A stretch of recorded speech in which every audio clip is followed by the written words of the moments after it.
of June 2025 to the city's magical performance against major foreign currencies.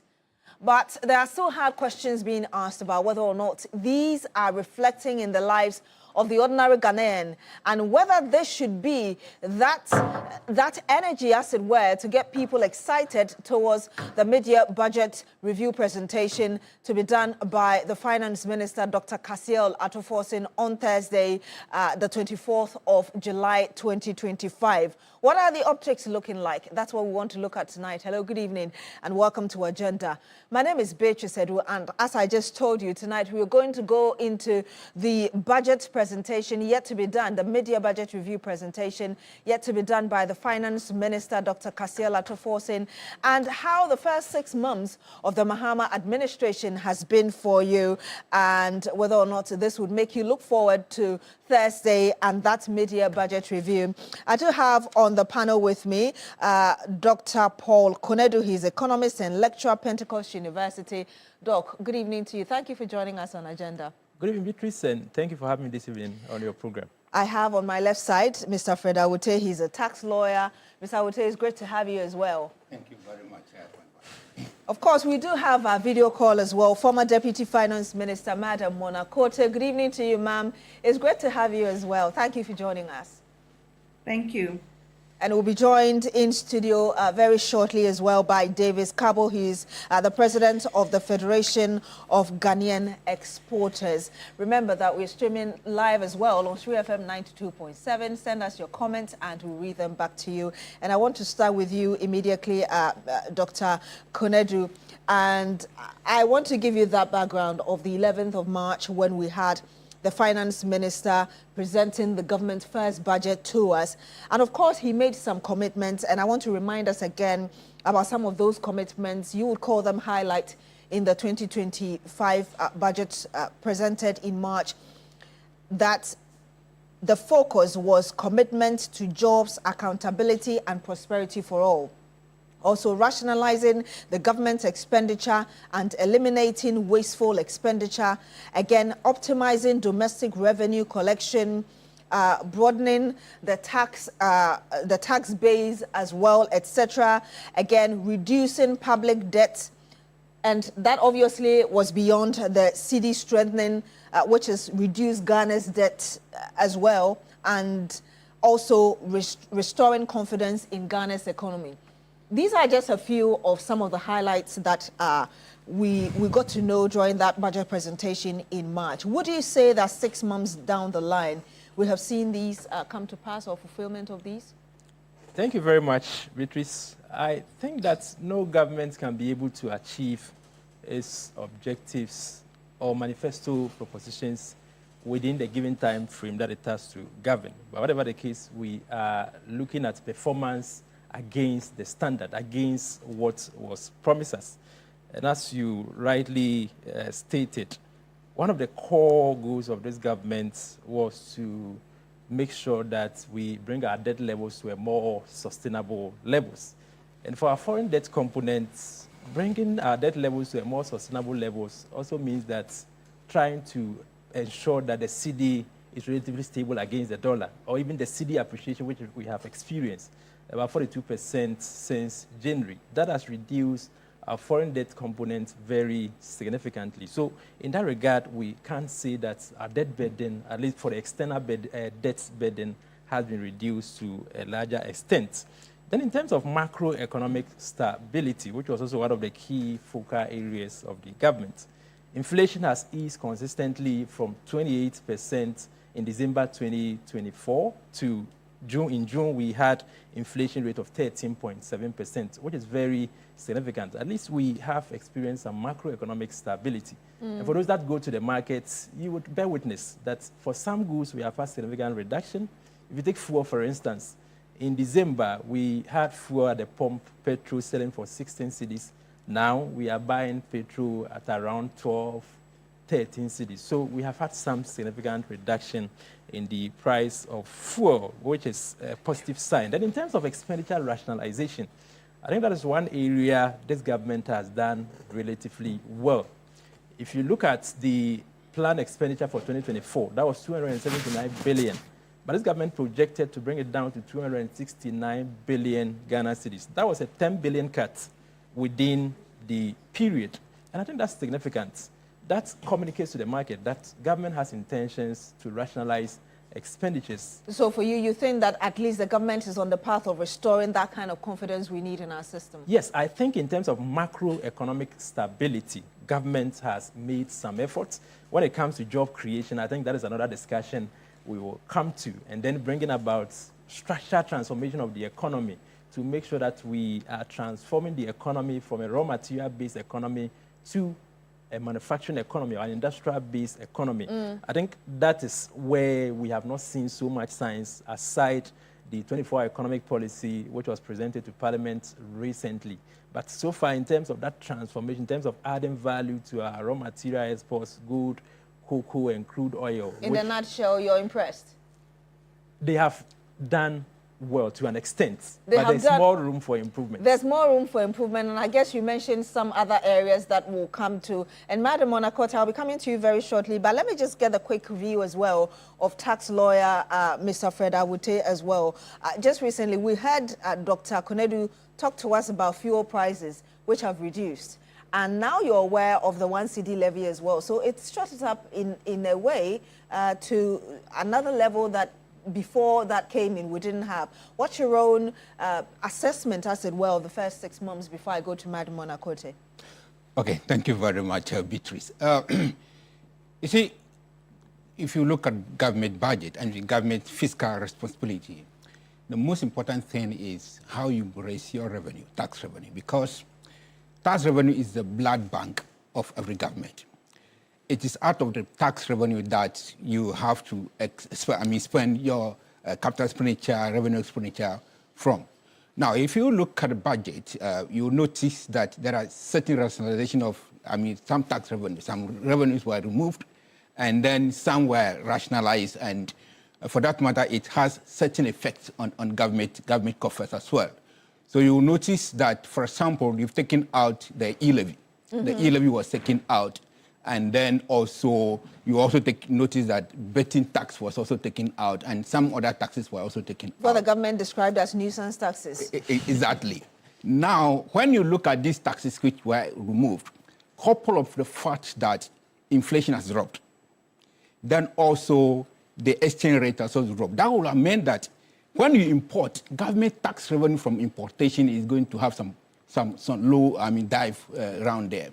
Secondly, VAT are paid based on sales value. So if your sales value has dropped, national sales value has dropped, effectively your tax revenue will drop.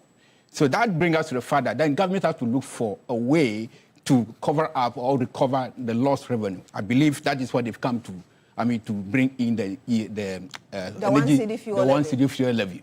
So government was acting, but you see, sometimes you have to look at it and say that every new government will have certain form of credibility, and additionally, that will impact on inflation, impact on exchange rate, and kind of things. So for that matter, government have to be aware that, okay, we are going to lose a lot of revenue in the future, within a short period of time.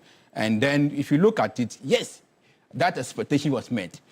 So you could see that government revenue was not up to the way it's supposed to balance it. That is why government have to come in to actually introduce the energy sector levy 1 cedi on the fuel. And I want to come to you, Madam Monacote. Like I just said, the finance minister presented the budget, and one of the things prominent in it was how much the government was going to spend. And you heard Dr. Konedu there talk about that 270.9 billion Ghana cedis that the government, as it were, was given approval for to spend. That's in addition to that 68.1 billion cedis that it was equally giving as well for the first 3 months.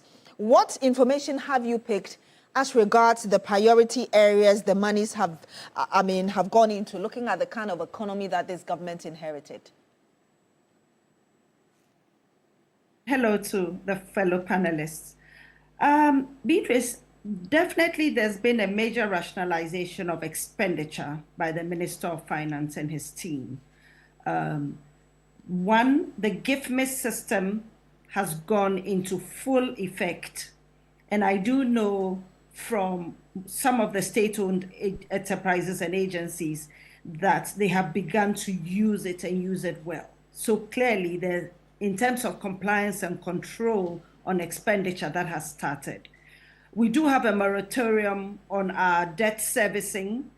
So as Dr. Paul mentioned, for now, the principal in dollar terms is stable. In cedi terms, it's not going up. But in terms of servicing, there's a moratorium. So we have some space there before we start to make those payments.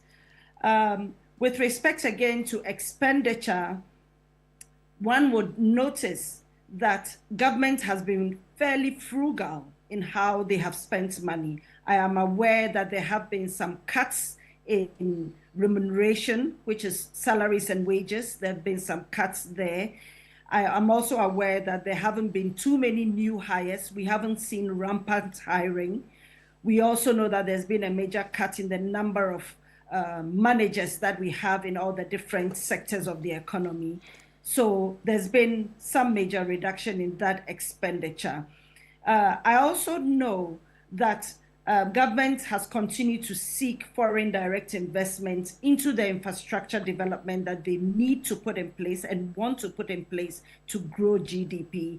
So we are seeing that going on. There seems to be some food security, and we've seen that reflect in the inflation rates coming down, especially for food. But still, it's an area of concern, and we must watch carefully.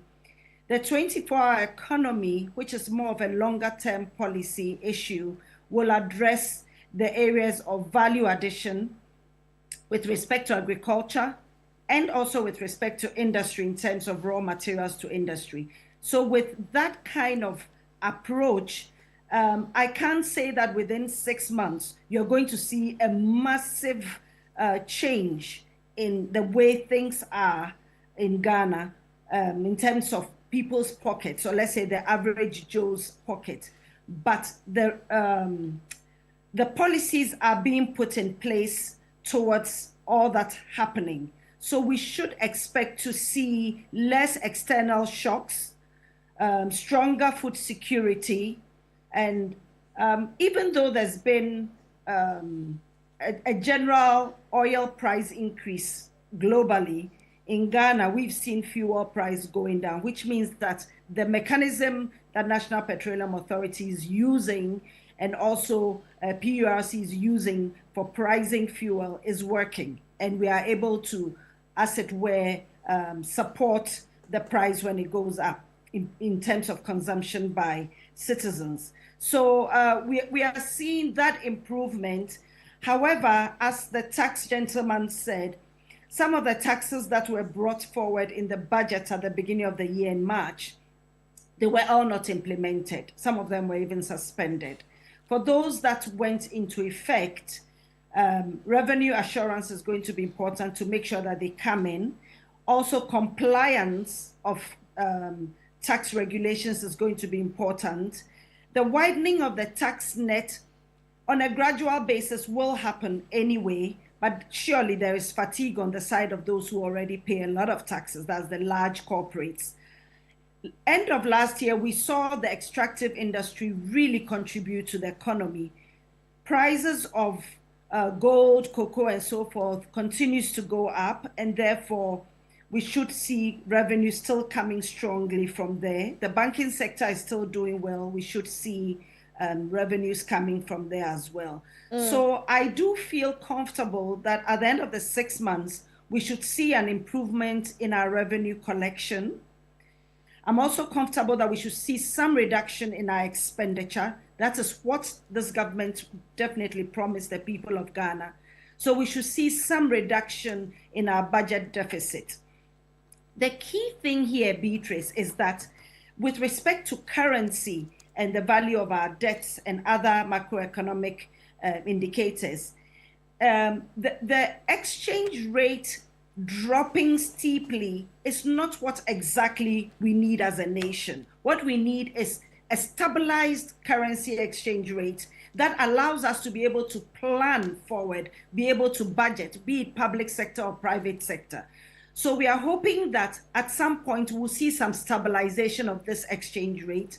Whether it will be at 11 or 12, no one can tell. But hopefully we see a stabilization so we know what the exchange rate is and how we can work with it in the coming months and years. So to do that, it means we must strengthen our currency, even though we may not see an appreciation, but it must remain strong and must remain stable. That is the key thing, stabilization of that currency rate, which will reflect in our economic situation. The fact that we are addressing the flaws in the fundamentals of our economic structure is very important. That's where the 24-hour economy plays a big role, where we are reducing our susceptibility to external shocks. So here we are making sure that the hospitality industry is working 24 hours. We are making sure that value addition is working 24 hours so that we can export more, so that we can also be assured of food security. All those come together to help make our GDP grow. Now, if we are able to continue to maintain the restructured debt that we have now, if you recall, that went with the restructuring of the international debt and also the haircuts that we got on domestic debt. If we are able to work on that, and if the Minister of Finance, Dr. Forson, is able to show in his performance review that he's been able to manage that situation, or at least he has control over it, then there will be more investor confidence, and we should see some funds coming to Ghana into specific projects. Great. You know, and specific financing. We'll be going into all of that. And just on the last bit you just said, that we should, if we are able to manage things properly, then we should be able to see a lot more investor confidence. So do I hear you say that as at this moment, you don't think we are still there yet in terms of the level of confidence of investors in our economy now? I think it's too early and too ambitious to conclude that we are there. But it will be important to see that progress is being made towards that end. And let me also... what we expect to see, improvements in the numbers. Let me also get clarity on this. You seem to suggest that it's more important for us to have a stable cedi than to want to have it drop to a particular level. Did I hear you reiterate the point of the president that we cannot go beyond, for instance, 10 cedis or 11 cedis, and that the real value of the cedi is within a particular range?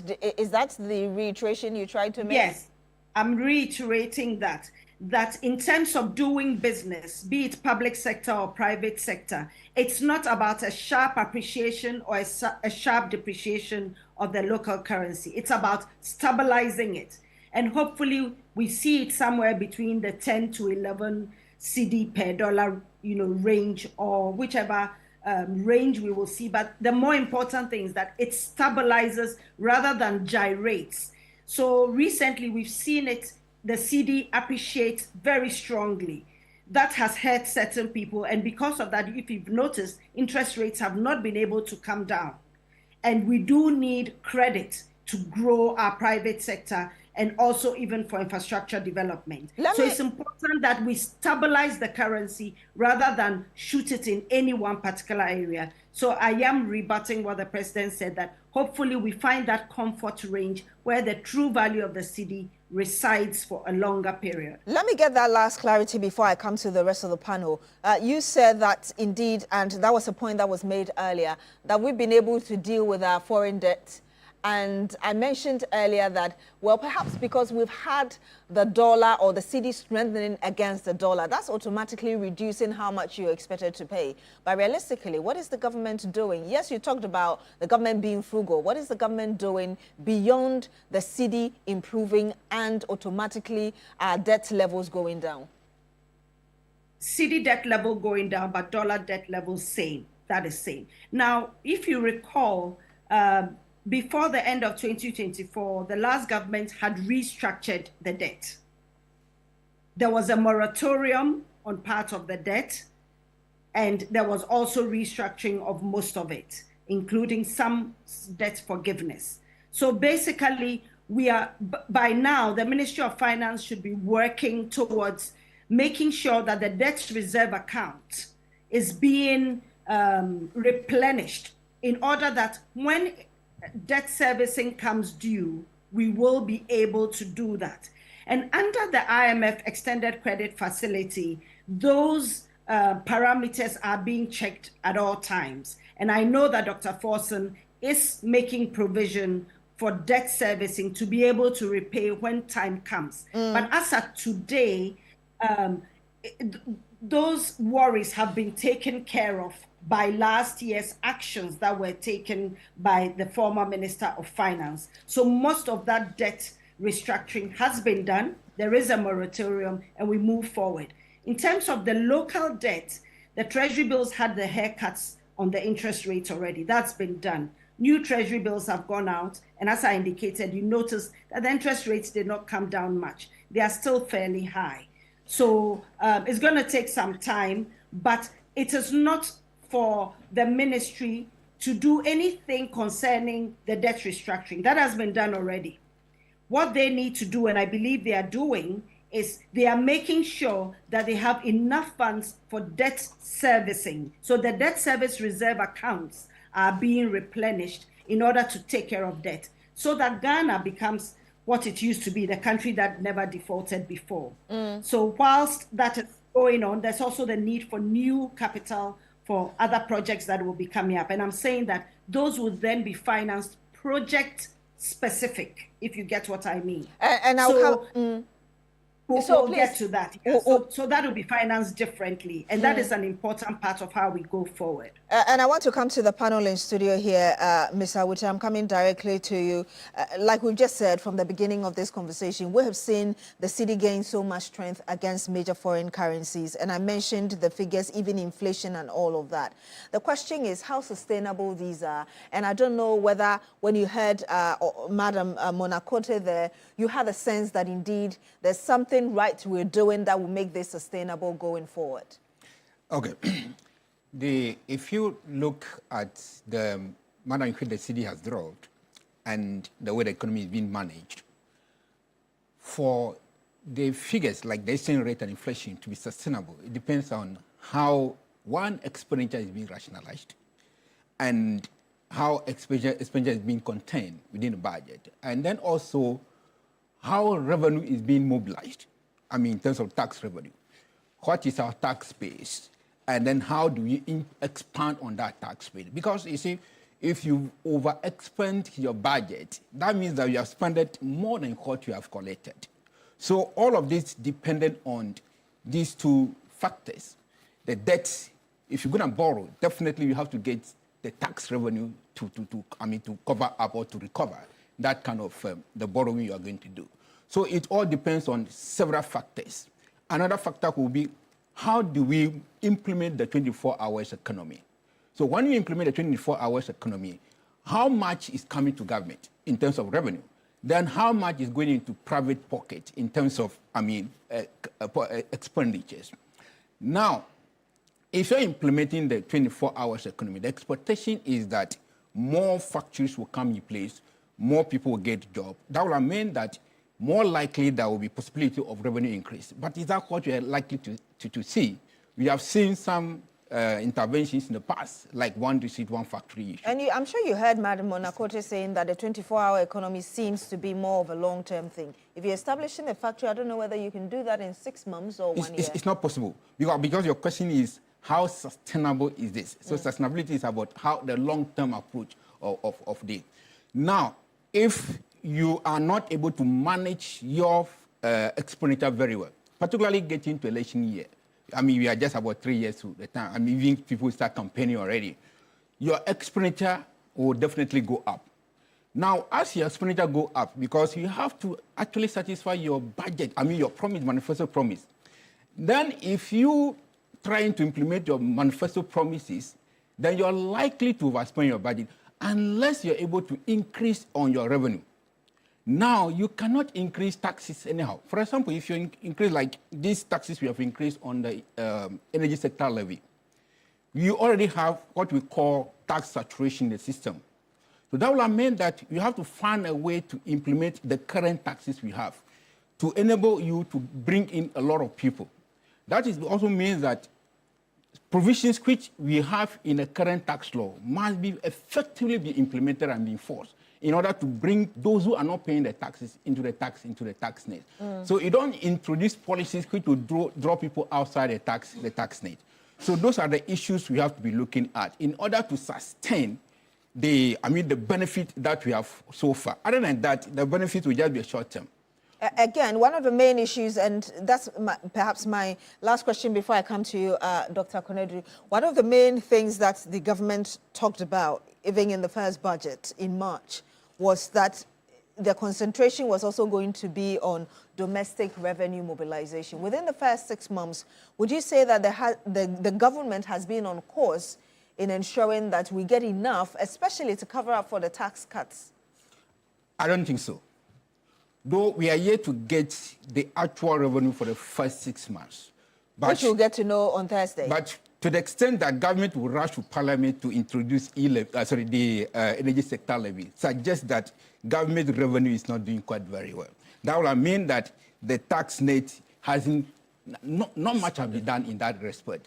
So I do not think much has been done on revenue aspect. We expect more implementation of the tax law. We expect the tax law to be expanded. We want more people to be brought into the tax net so that, revenue will therefore be increased. Our tax revenue to GDP still at the lower side. Although it be just within 6 months, but we expect some level of enforcement to be done in that respect. And I'm coming to you, Dr. Konadu, there. Really, at the end of the day, the question is, how is it reflecting in my life? I know you mentioned that if you go to the market, because inflation has dropped and the CD and dollar rate is doing quite well, you would see a bit on certain products. But generally, how would you say, based on the information you've gathered on the ground, that this is reflecting in the lives of many? I would say that for some products like fuel, as I stated earlier, we have seen some drastic reduction resulting from the stability in the cedi, because we import in dollars. And so whenever the cedi depreciates, what that means is that how much cedi we have to carry to exchange dollar to import refined petroleum products increases, which reflects in prices at the pump. And so for fuel, I think consumers have experienced some significant reductions. But for some products on the markets, I think we have not seen that significant reduction. When it comes to food, for instance, for some commodities, we have seen some reduction. But I think for us to have the benefits being sustained over the long term, when it comes to issues like fuel, for instance, I think it is not enough for us to be happy that while the city has stabilized and because of international prices also coming down, we are enjoying some stability. We have to look at the long term. The long term, what we do? We have Temawe Refinery, which has been redundant for some time now. What are we doing to make sure that we are adding value to our crude that we are left in about 160,000 barrels per day? But we export in the raw form whilst carrying about $400 million every month to import refined petroleum products. That doesn't make any economic sense. So what is the plan of the government to make sure that we are adding value to our crude with Temawe Refinery and other refineries that are coming on board? That is very important to make sure that we are able to sustain the gains. Then in the area of food, for instance, in 2024, food imports amounted to about $2 billion. That is very significant, and that puts excessive pressure on the cedi. So for us to be able to sustain the gains in the cedi and to also make sure that consumers are also benefiting from reduced prices on the market, it is important that government invest in agriculture. In the 24-hour economy, we are talking about Grow 24. How is government going to make sure that the interventions, the supports are going to get to the right farmers and not people who are close to the corridors of political power? Over the years, that has been the case. Whenever we have any such beautiful interventions, it ends up with people who are probably not adding any value in terms of productivity. So we want to know the plans of the government to make sure that the interventions as part of the allocations for the agriculture sector transformation for economic development and job creation is getting to the right people. That we are moving from 49% self-reliant in rice to 100%. The 51% of rice that we are importing, we can cultivate it here. You go to the Adam Plains, some areas in the Volta region, the north, we have lands that are suitable for rice production. Why should we be importing rice? Why should we be importing tomato from Burkina Faso? Why import onions from Niger? We have lands that are suitable for onion production. So we should make sure that we are self-reliant in key agricultural commodities, in grains, in vegetables, and in all tubers and all other key staples that we need. With that, we'll be able to sustain the gains and make sure that the average consumer is benefiting from a reduced price continually on the market, whilst also making sure we are reducing the pressure on the city. And I want to throw these questions back to you, Madam Monakote. Dr. Konadu talks about investing in agriculture. He talks about adding value even to our oil. He talks about also, okay, so these are the major points. And then I'm sure you heard Mr. Fredawute also there. Doesn't seem too convinced that perhaps what we're doing is making our city sustainable in the long term, because the 24-hour economy is more of a long term. How do you respond to these concerns and questions? They are valid concerns. They are valid because our economy has been a certain way for a very long time. And that's why I talked about the flaws in the fundamentals of our economy. So changing the structure of your economy is not a one-day wonder. And I think that's why right at the beginning, Dr. Paul Konadu did say that 6 months is a short time to monitor or even evaluate economic performance of a nation, surely. However, I think for you, what you want to know is that what policies are being put in place. And I think Dr. Konadu is saying how feasible are those policies? Can they actually happen without nepotism and so forth, so that they'll be realized in the medium to long term, that they will even be sustainable? Now, when we even talk about the 24-hour economy, some of the challenges, and I'll raise them at this point so that nobody's thinking about them. Some of the challenges will be the energy sector challenges, for even the existing factories for value addition and so forth, all those in the value chain. They are going to need assurance of a steady supply of electricity, a steady supply of water, and so forth for their operations. They are also going to need assurance on a steady supply of labor. So we need to make some changes to our labor law. We've talked about that. And in fact, that work is ongoing. This is why the 24-hour economy project, as I'll call it has a secretariat of its own, and they are dealing with all the things that must be in place to make this thing work. This is something that has to happen anyway. We cannot continue to be hit by external shocks all the time, where sometimes we have headwinds and then sometimes we have tailwinds, like now that we have gold price very high. So we do need to have a time where what we are producing is able to have stable prices. We don't determine a lot of the prices of the commodities that we produce. So looking at how we can use some of that locally, looking at how to even change the kind of production that we have. What is it that we are producing, and is it needed here? Dr. Konadu said something very important, food, and I think I talked about food security. Why are we importing some of our staple foods like onions, tomatoes, pepper, plantain, and so forth from our neighboring countries? Those are things that we should be able to grow here. That is true, but let's look at the reality. There was a study done in the area of cocoa production, and that report was at my table when I was in the ministry. It showed that the cocoa farmers were very aged now. Their sons and daughters who had become well educated were now into different professions. And even those who wanted to stay and work with their parents or with the existing farmers to take over could not see the real value, the return on investment in that field. And therefore, they were getting more and more disillusioned. So the report was seeking to find out, what can we do to make agriculture profitable? And that is where this issue of value addition has become very important. Even at the farm gate, there has to be value addition in order to improve shelf life of some of our food. Once we have that, then we know that our farmers can grow food knowing that they can sell it. In the past, we have seen crop farmers crying that they produced onions, they produced tomatoes, oranges, and so forth, and it never left their farm gate. No transportation, bad roads, never got to the market, and it all got rotten. So how do we preserve these things? How do we improve the life of those things, the shelf life? And how do we get it to market? And this is where infrastructure development is key, because once we have good rail, good roads, and mainly good rail, then we know that food can come to the urban areas very quickly. That is where the demand pool is. They want food. And once that food is not coming to them, be it rice, tomatoes, or onions, then they're going to look to importation.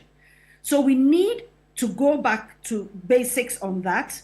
Even though the 24-hour economy is, that policy is long-term, some parts of it is short-term, some part of it is the existing farmers that we have. How can we improve that very quickly? Through the Ministry of Agric, I believe extension farmers are going to move quickly to try and get some of those farmers back on their feet with capital. That is very important. They need capital to buy seedlings, to buy fertilizer, and so forth, to get that going. Therefore, definitely, results are going to be more like 12 to 18 months for us to start seeing some germination. But for now, I think where we are going to see results, which is the crux of your concern, Beatrice, is that we see a reduction in government expenditure. Once we see that, we will have space to be able to borrow for some of these things that we need to do, and then we are able to clearly do them. There's a Ga adage that says, Adamog me, mi afamong me. You don't stand in thorns and remove thorns. It's very difficult. As you're removing them, you get more new. So the best thing is to clear your field. Do your cleanup, which is what Dr. Forson has been doing since he got into office. That I know for sure.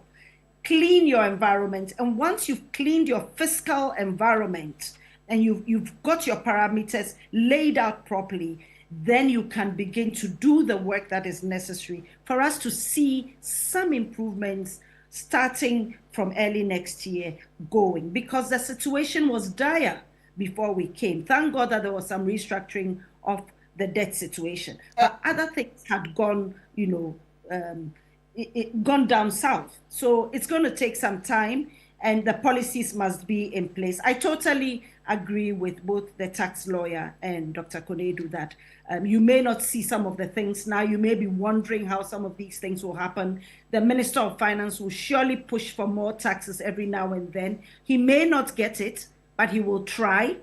At the same time, to be honest, 3 years in a political life may not be long, but we do have some time. And I don't think that this government is going to push for political expediency. I think they are going to try and set the stage so that whoever comes into government later, hopefully a continuation, will be able to build on the blocks that have been done. Because that is what we did at the end of 2016 when we were leaving office. We had built a great platform for economic stabilization and growth. And we saw the benefits of that in 2017 and 2018 until it started to go south. And so it's doable, and I think Dr. Forson and his team can get it done. It's doable, you say, and we'll shortly go into what we should expect on Thursday. But you talked about cleaning the slate before thinking of how sustainable things are. And I want to ask you about the government, the fact that over the period we've seen cuts, and even recently we had the government communications telling us that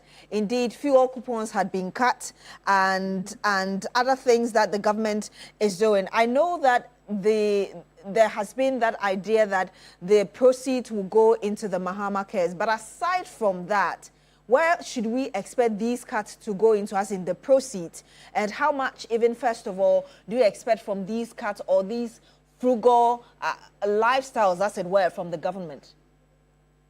So first and foremost, we have to make sure that there's a social net to catch those who will struggle because of some of these things that are happening.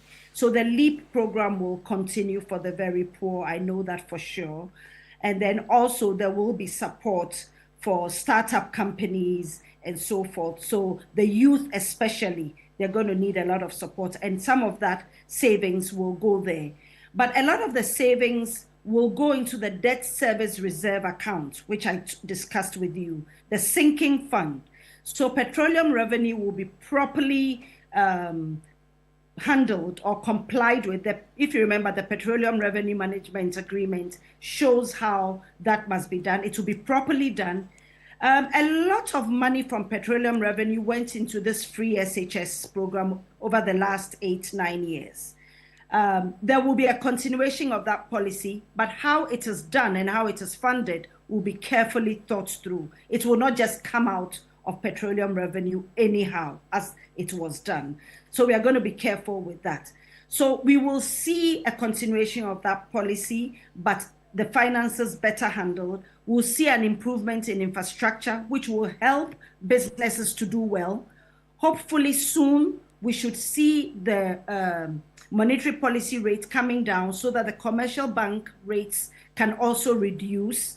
Now that we are seeing inflation coming down, we should see those rates also coming down so that the cost of credit will reduce. And that way, this idea about turning our raw agricultural products into either inputs for industry or have value added for preservation will become a reality, because that requires some infrastructure development to take place, that requires energy to be reliable, and for businesses to invest in that, so capital.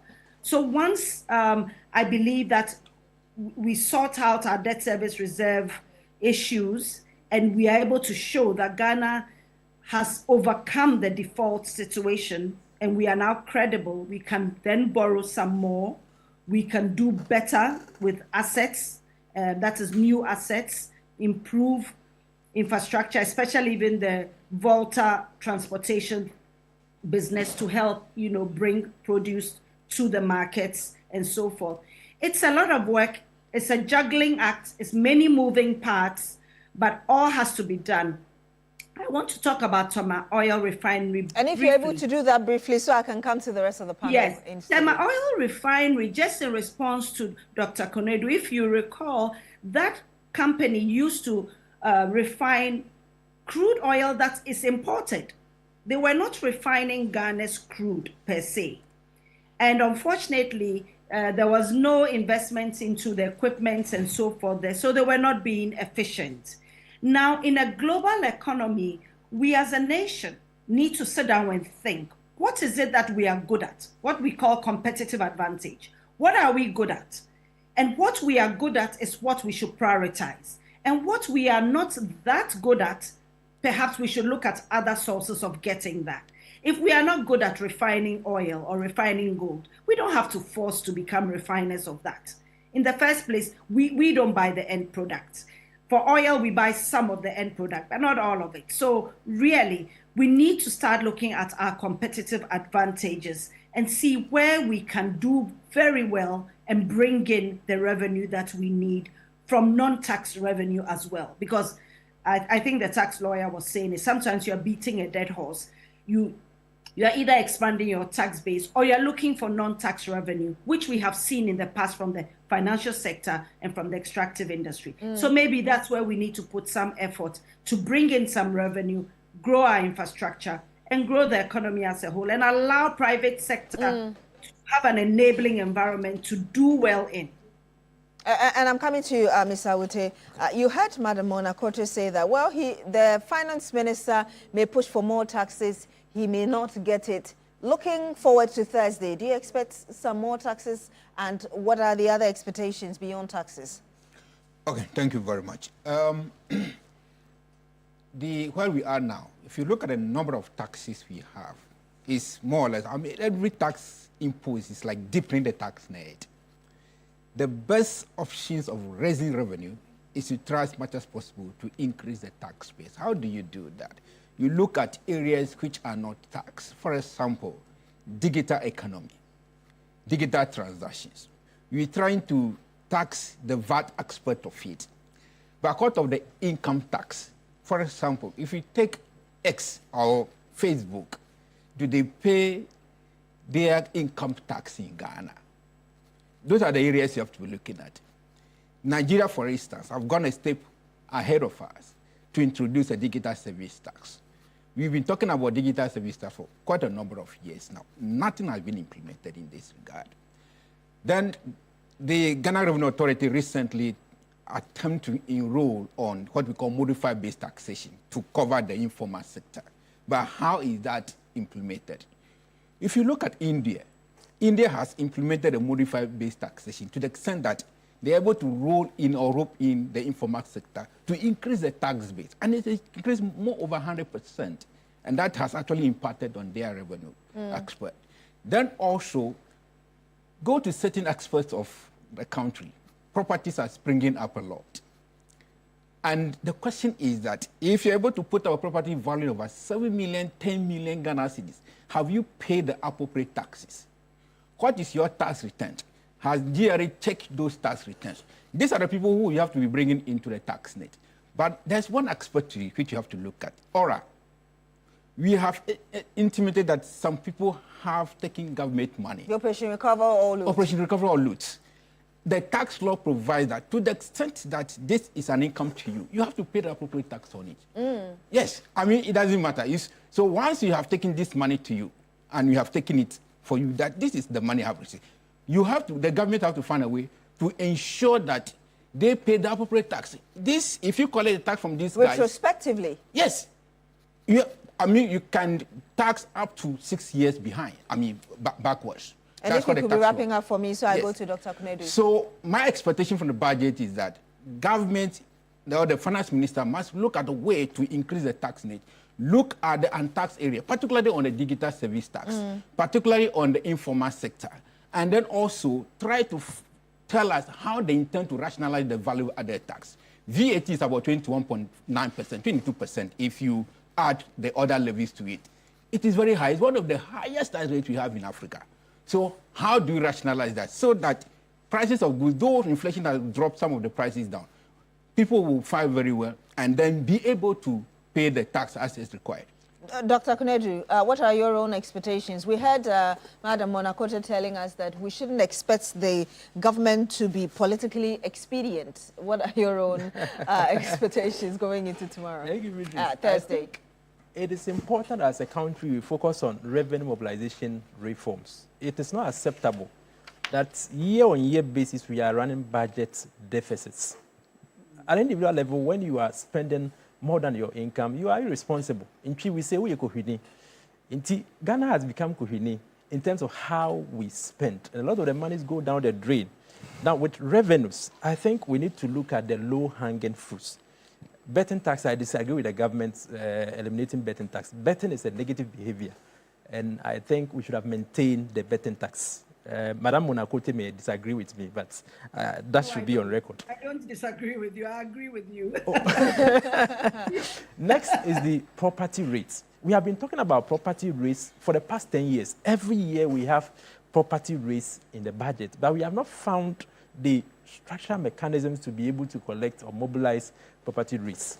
A research was done in 2021 by the Institute of Fiscal Studies, and they projected that from property rates, Ghana could realize about 5 billion Ghana cedis. That was 2021.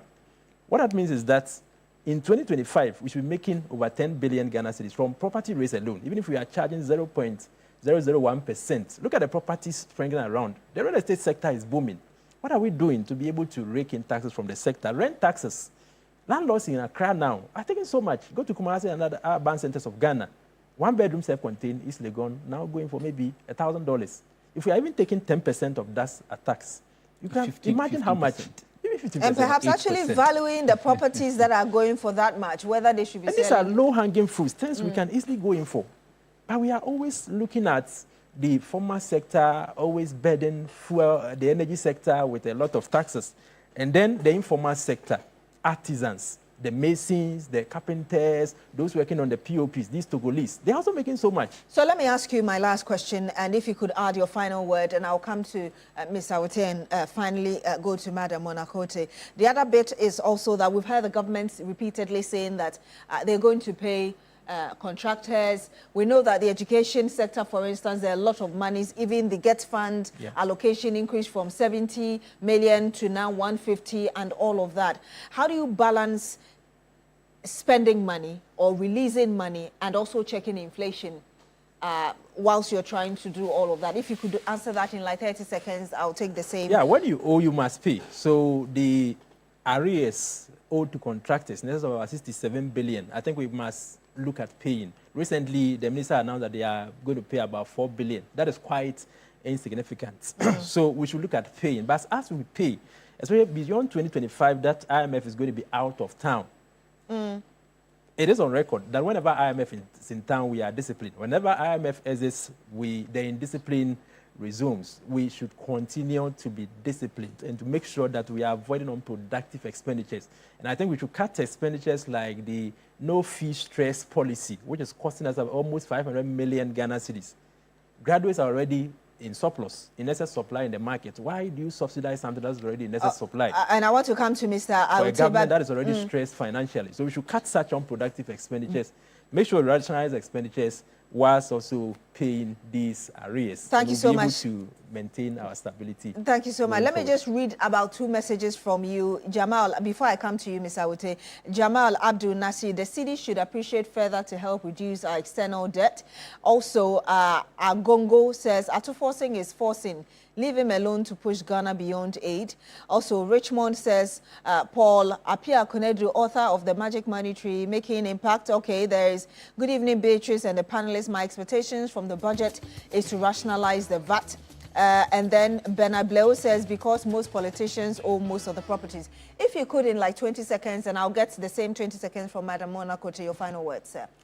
Okay, my final words is government should maintain the expenditure rationalization, but also focus much on revenue mobilization by trying as much as possible to implement certain aspects of the tax law which are not being implemented. Secondly, continue and ensure that the VAT rate comes down.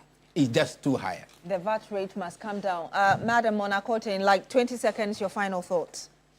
Well, my final thoughts are that I agree with the 2 panelists, Dr. Konedu and Dr. Fred. We must focus on expenditure rationalization. That is ongoing, that is being done. And also, of course, revenue, be it tax or non-tax, we must see how we can take the low-hanging fruits. Public financial management is no easy task, but it is doable. And therefore, I just want to encourage those in management now to continue to go by the book and do what is right for Ghana and get it done. And I believe they are doing that. And we should see the results as and when they come in over the course of the next 2 years. But 6 months is too short a time to go at them. But the important thing is that the policies are being put in place. The policies and I thank the panelists for some of the recommendations they've made. The policies are being put in place. Thank you very much, Madam Monacote. She is a former Deputy Finance Minister. Thank you so much for joining us. Also, Dr. Paul Konedu, my immediate right, economist and lecturer, Pentecost University. Of course, we've had as well Mr. Fred Awute, who is a tax lawyer. We couldn't bring you, or Mr. Davis Kabo couldn't join us. But thank you very much for joining us on Agenda Tonight. My name is Beatrice Adu. Join us again next week. Coming up next is Ghana Tonight. Have a good evening.